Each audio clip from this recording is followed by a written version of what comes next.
नमस्कार दोस्तों, बहुत बहुत स्वागत है आपका इंडिया नाउ में और मैं हूँ संदीप पाल। दलित आरक्षण के भीतर कोटे के अंदर कोटे को लेकर जो सुप्रीम कोर्ट ने फैसला दिया उस पर सियासत तो जारी है ही, इसके अलावा जो दलित है वो भी दो धड़ों में बंट गया है। एक धड़ा है जो सुप्रीम कोर्ट के इस फैसले का स्वागत कर रहा है, इसको न्याय संगत बता रहा है और इसे उचित बता रहा है। वहीं एक धड़ा है जो इस फैसले से नाखुश है, इस फैसले से सहमत नहीं है और इसके लिए जन आंदोलन की बात कही जा रही है। बीएसपी सुप्रीमो मायावती ने इस फैसले को लेकर कहा है कि ये आरक्षण खत्म करने जैसा है।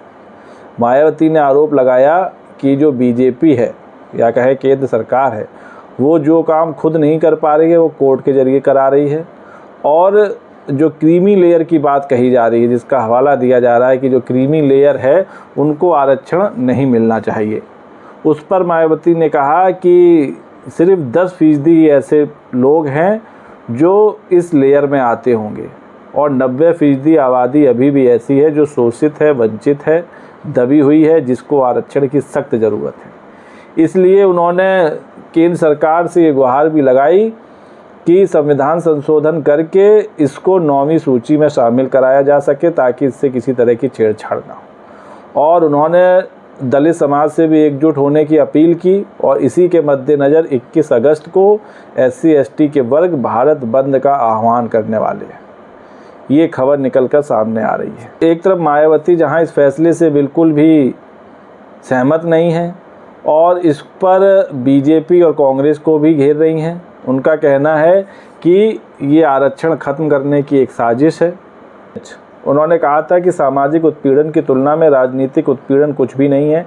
क्या देश के खास तौर से करोड़ों दलितों आदिवासियों का जीवन द्वेष, भेदभाव मुक्त, आत्मसम्मान, स्वाभिमान का हो पाया है? अगर नहीं तो फिर जात के आधार पर तोड़े और पछाड़े गए इन वर्गों के बीच आरक्षण का बंटवारा कितना उचित है? तो इस फैसले से मायावती बिल्कुल भी सहमत नहीं है। इसके अलावा मायावती ने ये भी बताया कि कैसे आरक्षण खत्म करने की साजिश की जा रही है। इसके पीछे उन्होंने कहा कि 1 अगस्त 2024 के फैसले में क्रीमी लेयर को स्पष्ट नहीं किया गया है, किसे क्रीमी लेयर माना जाएगा, किसे नहीं। उप वर्गीकरण हुआ तो कई पद खाली हो जाएंगे। अब राज्य मनमाने तरीके से कई जातियों को लाभ दे सकते हैं जबकि कुछ को नकारा जा सकता है। राज्य ये संविधान के मूल के विरुद्ध होगा। ये पूरी तरह से असंवैधानिक है। SC/ST को दिया जाने वाला आरक्षण खत्म होने का खतरा हमेशा बना रहेगा। इसका उद्देश्य सामाजिक उत्थान है, इसलिए जाति के आधार पर बंटवारा गलत है। दलितों के लिए ये सामाजिक उत्थान के लिए था और छुआछूत जैसी कुरीतियों को खत्म करने के लिए दिया गया था। अब राज्य अपनी राजनीतिक सहमति के अनुसार इसका उपयोग करेंगे। जिस उद्देश्य से बाबा अंबेडकर ने आरक्षण दिया था वो अंत में शक्तिविहीन होकर रह जाएगा। बीजेपी, कांग्रेस, सपा जैसे सियासी दल हमेशा से SC/ST आरक्षण के खिलाफ रहे। ये गंभीर आरोप मायावती ने लगाया और उन्होंने अपनी बात प्रेस कॉन्फ्रेंस करके कही थी। एक तरफ मायावती इसको फैसले को इससे सहमत नहीं है, वहीं उन्हीं की तरह केंद्रीय मंत्री हैं खाद्य और प्रसंस्करण मंत्री चिराग पासवान, जो लोजपा आर के अध्यक्ष हैं, वो भी इस बात से सहमत नहीं है। उन्होंने भी कहा है कि वो अपनी तरफ से, उनकी पार्टी की तरफ से पुनर्विचार याचिका सुप्रीम कोर्ट में दाखिल करेंगे और उन्होंने भी इस फैसले पर असहमति जताई। लेकिन एक और दलित नेता हैं, केंद्रीय मंत्री हैं, हिंदुस्तानी अवाम मोर्चा के संस्थापक हैं जीतन मांझी, वो इस फैसले को उचित ठहरा रहे हैं और उन्होंने इस फैसले को दलितों के हित में बताया।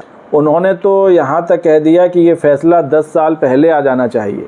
आज आरक्षण से जुड़े फैसले को चुनौती देने वाले या पक्ष में नहीं रहने वाले वही लोग हैं जिन्होंने 76 साल तक इसका लाभ उठाया है। उन्होंने कई सवाल चिराग पासवान की सोच के विरुद्ध खड़े कर दिए। उन्होंने जो सवाल दागे वो ये कि पिछले 76 साल से आरक्षण का फ़ायदा सिर्फ दलितों की या कहें SC/ST की 4 जातियाँ क्यों उठा रही हैं। भुइयाँ, मुसर जैसी जातियों के कितने IAS IPS अफसर हैं। मुसर, भुइयाँ, मेहतर जैसी जातियों के कितने चीफ इंजीनियर हैं। और इन जातियों की साक्षरता दर बहुत नीचे है, उसे बढ़ाने की ज़रूरत है। तो जीतन मांझी ने अपना विचार, अपनी राय देश के सामने रख दी और अन्य दलित नेताओं के सामने भी रख दी जो इस फैसले के खिलाफ दिखे या असहमत दिखे। तो इस पूरे मामले पर जो दिग्गज नेता हैं, एक तरफ चिराग पासवान केंद्रीय मंत्री हैं, दूसरी तरफ जीतन मांझी हैं, वो भी केंद्रीय मंत्री हैं, और एक तरफ मायावती हैं। तो ये सब जो कुछ नेता, दलित नेता इस फैसले के पक्ष में हैं और कुछ इस फैसले से सहमत नहीं हैं। तो इस फैसले पर भी रार चल रही है और जो दलित वर्ग है दो भागों में बटा दिख रहा है। कोई दबी जुबान में इस फैसले को सही बता रहा है, कोई खुलकर इस पर असहमति जता रहा है। और यही वजह है कि 21 अगस्त को भारत बंद का आह्वान किया गया है SC/ST वर्गों की तरफ से। हालांकि मायावती की तरह और भी सियासी दल हैं जिन्होंने सुप्रीम कोर्ट के इस फैसले पर असहमति जताई है। उसमें लालू यादव की पार्टी RJD भी हैं, तेजस्वी यादव भी ये बात कह चुके हैं। वहीं दूसरी तरफ महाराष्ट्र में प्रकाश आंबेडकर की वंचित बहुजन अघाड़ी पार्टी है, और इसके अलावा और भी कई दल हैं जो सुप्रीम कोर्ट के इस फैसले से सहमत नहीं हैं। और इस एक फैसले के बाद दलित राजनीति अब टकराव की पटरी पर चल निकली है, जहां दलित के ही कुछ नेता इस फैसले के समर्थन में हैं तो कुछ इस पर असहमति जता रहे हैं। अब जीतन मांझी जैसे बड़े नेताओं ने इस फैसले का स्वागत किया है।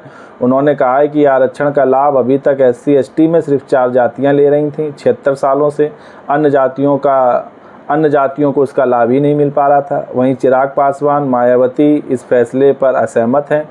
चिराग पासवान ने जहां पुनर्विचार याचिका डालने की बात कही है, वहीं मायावती ने जन आंदोलन और लोगों को एकजुट होने और साथ ही साथ केंद्र सरकार से संविधान संशोधन कर इसको 9वीं सूची में शामिल कराने की बात कही है।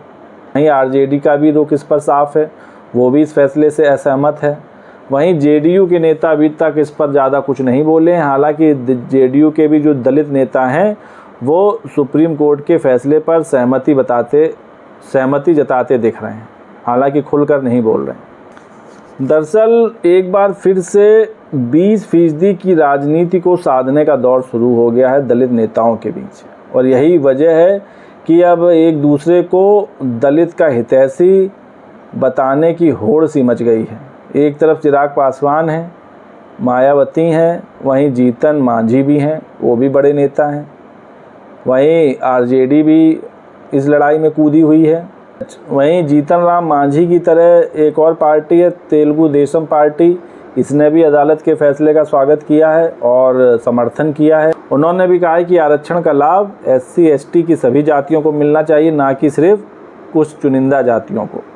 मुख्यमंत्री के रूप में चंद्रबाबू नायडू के दूसरे कार्यकाल के दौरान TDP ने 1997 में SC के भीतर 4 श्रेणियां बनाकर मडिगा समुदाय तक पहुंचने की कोशिश की, जो आरक्षण के लाभ से वंचित महसूस कर रहे थे। उन्होंने याद दिलाया कि 1996 में SC उप वर्गीकरण पर न्यायमूर्ति रामचंद्र राजू आयोग का गठन किया था, और एक सार्वजनिक संबोधन में उन्होंने कहा था कि सभी वर्गों के साथ न्याय होना चाहिए और सामाजिक न्याय की जीत होनी चाहिए। तो सुप्रीम कोर्ट के दलित आरक्षण में कोटे का फैसला जो है, इसके पक्ष में भी कई पार्टियां हैं और इससे असहमति जताने वाली भी कई पार्टियां। एक तरफ मायावती हैं, चिराग पासवान हैं, लालू यादव की पार्टी है, तो वहीं दूसरी तरफ जीतन मांझी हैं, TDP है, तेलुगु देशम पार्टी है। तो अब इस पर भी सियासत चल निकली है। तो दोस्तों, आपको क्या लगता है सुप्रीम कोर्ट के इस फैसले से आप कितना सहमत हैं? क्या इस फैसले से दलितों की अन्य जातियों को भी आरक्षण का लाभ मिलेगा, और जो अब क्रीमी लेयर में आ गए हैं, जो सामाजिक और आर्थिक रूप से उन्नत हो गए हैं, क्या अब उनको आरक्षण नहीं मिलना चाहिए या उन्हें खुद आरक्षण लेना छोड़ देना चाहिए? अपनी राय कमेंट्स करके दें, और वीडियो पसंद आया हो तो चैनल को लाइक शेयर और सब्सक्राइब करना ना भूलें। तब तक के लिए नमस्कार।